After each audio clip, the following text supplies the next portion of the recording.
उर्दू सिखाएं। ये सबसे पहली किताब है।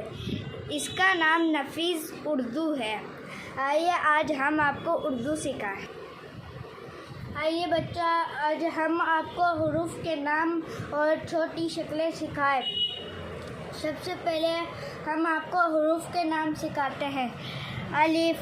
अलिफ की छोटी शक्लें, बा की छोटी शक्लें, पे की छोटी शक्लें, पे की छोटी शक्लें, ते की छोटी शक्लें, ते की छोटी शक्लें, टे की छोटी शक्लें, ते की छोटी शक्लें, से की छोटी शक्लें, से की छोटी शक्लें, जीम की छोटी शक्लें, जीम की छोटी शक्लें, चा की छोटी शक्लें, चा की छोटी शक्लें,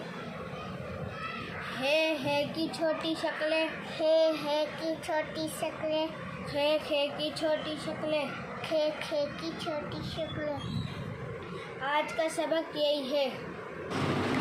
किड्डी friends, please subscribe my channel.